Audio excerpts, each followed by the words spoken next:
Hello and welcome to ICTfE Education's interview series covering hot topics for teachers and schools across the primary and secondary sectors. My name is Sarah Underwood and I'm the editor of ICTfE Education. Today I'd like to welcome Martin Pipe, Head of Service Scope and Design for Technology at RM. Martin will share his insight into how schools can support ongoing digitisation post the coronavirus pandemic. So Martin, please introduce yourself and tell us a little about your work at RM. Good morning. Yes, I'm Martin Pipe. I'm 23 years at RM. My job, my team's job, is to engage with the school and education sector. We visit primary schools, trusts, secondary schools, and we give advice on all things to do with ICT. And that's very much agnostic to the platforms. We can make recommendations on different things. So we try and be a trusted advisor to schools. Okay, that's great. Let's talk then about digitisation. And first, tell me a little bit about what you see as the biggest IT challenges for schools as they go back to something like normal attendance. Well, I think it's fair to say that schools have gone through a real change actually over the last kind of few months, going from a world where they've been often kind of teaching in schools face to face, and we've been kind of forced through the lockdown, through the kind of pandemic, to really embrace that remote learning. And so many teachers have now been trained. Schools have invested in lots of new platforms, and the question is how to kind of build on that. The government have done some amazing things in terms of kind of providing things like digital education platforms, and they've provided a lot of kind of devices. But it's fair to say that there's still an awful lot of devices that are old and aged in schools, and it's working out how best to play around with that. Research by RM suggests that a lot of schools are really kind of keen to continue with the new systems and building the technology. But it's also fair to say that research from Ofsted at the end of January 2021 reported that only 50% of primary schools and 40% of secondary schools claim to have a dedicated digital learning platform. So we know some schools have embraced the remote learning really well. Others haven't been quite so kind of so advanced in some of their kind of thinking. So how do we support schools moving forward? Okay. How do you think the effects of teaching through the pandemic will change the use of technology in school? You've kind of touched on this, and you've touched on how some schools have more, some schools have less. How do you think this will translate back into the classroom and the use of technology? Absolutely. So one of the big challenges is going to be keeping on top of that momentum of innovation. There's a really kind of good experience from a lot of schools that have been using Microsoft Teams, Microsoft Classroom, but there's a kind of question also, I think, of as the kind of schools bring all those new devices that the government provided, will some of those kind of technologies and will some of the infrastructure in those schools be able to kind of cope with the enhanced technology? And actually, as schools are embracing those technologies even more, are there investments that they need to make in the schools? What's really interesting, I think, from my perspective, the whole idea of the remote education, you've got teachers now teaching from home to children who are also at home. It's actually forced a mindset shift from that kind of the constraints of the buildings, where it's been very kind of traditional, teaching at the front of the class and off you go.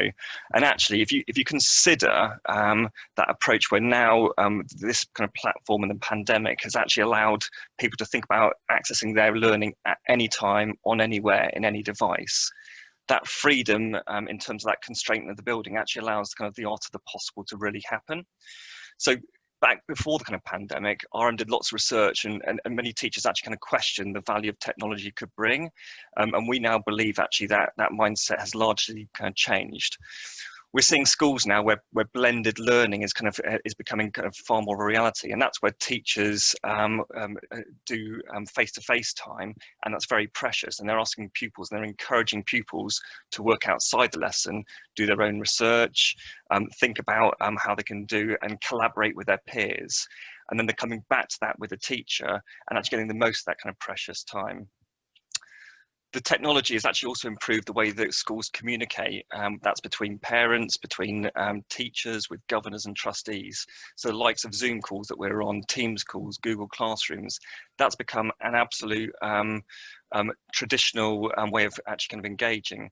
And if I think personally, I've been doing kind of parents' evenings over those kind of platforms, and actually I can see a world now where those types of technologies are going to enable different approaches to the way that schools and teachers and leaders communicate, which actually will be for the benefit of the schools in terms of I guess preparation time, control, and the rest of it.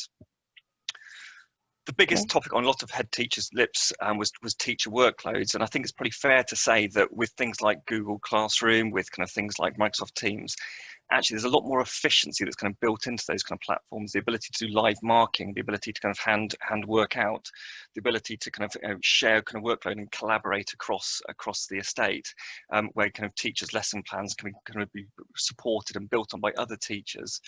A lot of that is actually kind of driving efficiencies and allowing teachers a little bit more time to kind of concentrate on things rather than having some of those burden of the admin.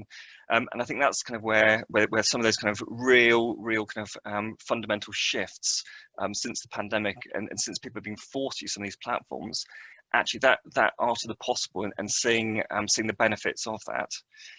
I think it's really kind of fair to say that if you've got a kind of platform that allows you to engage with pupils at anywhere, anytime, you know, that type of technology is just as useful for a snow day, for a day where somebody's got illness or a teacher's child is ill and they have to be working from home. You know, there's options now that technology can allow kind of truer flexibility, where before that might not have been imagined. And I think we're seeing lots and lots of schools doing slightly different things, but it's building on something that's been forced upon them because of the pandemic. But actually, there's some significant benefits, both in teacher workload, efficiencies, engagement, consistency, collaboration, that probably even is at its early stages with that kind of the art of the kind of possible. Okay. Those are very much sort of some of the technology aspects, and you mentioned before the difference between, you know, being in the building and being at home, and many teachers have had to be skilled up very quickly to work from home with technology and so on. How are those skills going to sort of transition back into school? Do you think we're going to go back to the ICT leader, or do you think we're going to have a much broader skill base? I think they can have a much broader skill base, but I think it depends on the approach that the schools take from this point on. So what we've seen is a lot of kind of schools starting to introduce that kind of blended learning, that kind of teacher-led approach. Actually, you might find that schools have evangelists that might want to kind of take that forward and see how that can move and work forward. The true kind of skill actually is often ensuring that IT is at the heart of the school's strategy. So we've seen IT at the edges in some respects before the pandemic, but what we've actually seen now is through kind of good use of technology, IT can be an enabler for improved communication, collaboration, and what we're seeing now is perhaps schools need to rethink their strategy and their vision, take a step back. Where are we wanting to go with the school? What are our challenges? What are the things we're trying to do? And then look at IT and say, actually, has that been supporting it, or could that support it even further? So that whole approach to where are we now, where do we want to be, and imagining some of those changes, IT can actually kind of be a really kind of key enabler in some significant efficiencies for that. We've talked about communication, we've talked about reducing workloads, but also there's efficiencies in terms of planning, marking, you know, that idea that the staff can get some time back to improve their lessons. That technology can actually now allow that, and perhaps that was slightly invisible before some of the kind of changes more recently. So my kind of personal view is we don't want to necessarily sit still. We want to kind of challenge schools to take it onto that next level. And what's really nice is the foundations are actually there to kind of build upon. We've seen some fantastic stuff that schools have been doing, and we'd love to kind of share that story with more and more people. Sure. Yeah, there certainly has been a lot of innovation. And as you say, you know, we've discussed getting it all back into the classroom, or indeed from home if necessary, where and when. So there's a good time, and I imagine it is to sort of reimagine schools' relationships with their technology, with their providers, the whole big thing, as you say. You know, IT has to be central now. It's not the IT coordinator's job. It is, but not entirely. It's bigger than that. Yeah. Is this a good time to kind of get back into school and rethink how you're going to approach this? from an RM perspective, we'd absolutely say absolutely now is definitely the right time to see it. We've seen schools do some amazing things, and the reality is they're going to take IT to that kind of next level. And we'd urge those kind of schools who haven't perhaps kind of embraced some of those new technologies to really think what could they be benefiting from that. There's a risk that some schools might get left behind as we see some of those new technologies and new ways of working. It's exactly the right time to invest in some of those skills and investments made during that kind of pandemic, and it would be a bit of a waste to not build on some of that. Some of the things that we help schools, a lot of people kind of talk about kind of sleeping kind of soundly at night. One of the kind of challenges we've got with things like the pandemic is we've seen challenges around safeguarding. If you're kind of doing video calls with pupils at home, you want to make sure that those images, those kind of the ability for unruly pupils to basically kind of disrupt lessons are controlled. And actually, kind of working with kind of partners like RM, we can help kind of help actually kind of build some of that expertise to make sure that those kind of technologies allow the technology and the learning to work without some of those kind of technology kind of barriers. And the pandemic has taught us that kind of value of expertise. If you've got a good technology partner at your side, we can help show you what you can focus on, and that's teach. And we can kind of really kind of remove some of those kind of issues and challenges that might be kind of under those technologies, which might have been a reason they didn't embrace them before. So we see ourselves as trying to help people open their eyes to the art of the possible while sharing best practice from what schools have been doing. Schools have been really, really innovative, and teachers have been really innovative in how they've had to be forced to make some kind of changes. And now's that time to embed it and build upon those skills and move forward from there. Okay, lovely. I'm going to come to our last question now. And you mentioned innovation, and innovation has been key to all of this, to keep everybody going, to keep the schools running and the children learning, and the students too. So tell me about some examples of innovation you've seen using cloud recently. Yeah, so we've seen a lot actually. So, and it's on a number of different fronts. So on a personal level, I've been involved in it with the kind of Few Trust, and we work with a federation called Forest Federation. And we've been introducing some technologies to support them, and they've embraced going to the cloud. They're using in their instance Office 365 fully, but those cloud kind of platforms and the cloud technologies. They've introduced Immersive Reader for all their kind of pupils. And what Immersive Reader is really helps with things like visual impairment and helping kids manage with different colors with virtual rulers and software. So it helps kind of children who perhaps might have kind of struggled to engage, but technology has actually kind of helped with some of their kind of special education needs. That piece of software has enabled things like dictation. So children, on kind of headphones and the rest of it have been able to engage with the ICT and dictate their kind of work into the kind of platforms, and that's been able to allow them to kind of show what they're able to do. Where perhaps on traditional teaching and traditional kind of writing and reading might have been more of a struggle. And it's a really kind of important thing. If you consider English as an additional language, a lot of those kind of cloud platforms have that technology which can automatically kind of translate some of that learning into perhaps their more natural first language. Now that might not be a problem for the pupil, actually, that the pupil might have pretty good English, but the parents might not.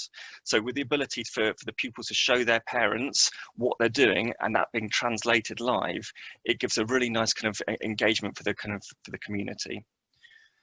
An example at Manningtree High School in Essex, there was some concern on teachers being able to kind of see through a video lesson, but they were actually recording their hands and actually showing handwriting and drawing and skills with videoing their hands, and it really kind of helped the kind of pupils engage kind of better with that kind of particular lesson. And that would have been far more powerful than a simple voice over a PowerPoint slide. So the use of video, the use of the different types of kind of technology is good. One of the things that we look at is supply teacher cost. There's an estimate that is going to be a bill of about 370 million for supply teacher costs over the pandemic. with the technology that's in place now, many kind of staff are kind of absent, not necessarily because they're ill, but because they might be self-isolating and they might actually want to engage. And what's lovely about this sector is that the school are very passionate and teachers are very passionate about their pupils and learning. The technology in place actually allows that teacher from home still to be live casting through webcams through their laptop to the whiteboard in the class, which is then casting to the classroom. So in a scenario where you've got pupils who have to be absent, or you've got teachers who have to be working from home, that doesn't necessarily now stop the ability for some of those classes to kind of carry on, and as if it's been working there.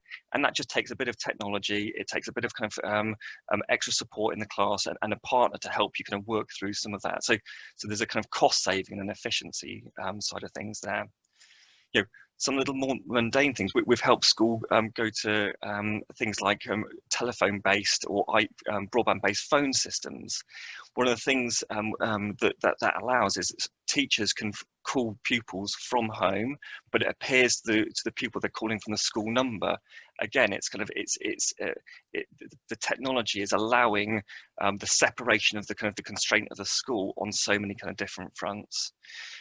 We've also seen schools now, and this is certainly in kind of secondary and perhaps larger primary schools, where actually schools can split classes. And this remote platform, if you imagine you've got two classrooms next to each other, you might have two teachers, you might have one of the teachers live casting to the other kind of classroom, but actually the teacher in the other classroom is actually taking a small discrete group of pupils off to do some one-on-one time. So you're seeing the kind of benefit of kind of a teacher being able to engage with more than one classroom. And if you think about some of that, the functionality of that, it's incredible. One of the other good examples at Forest Federation, they were looking to kind of enrich their curriculum. They were having a kind of teacher coming into one of their schools as an art expert and doing some great work. But that you know, in a traditional world, without these kind of platforms in place, that art teacher would have had to have gone to all 4 sites in that federation. But instead, that goes into one class that is then live beamed into the 3 other schools in the federation.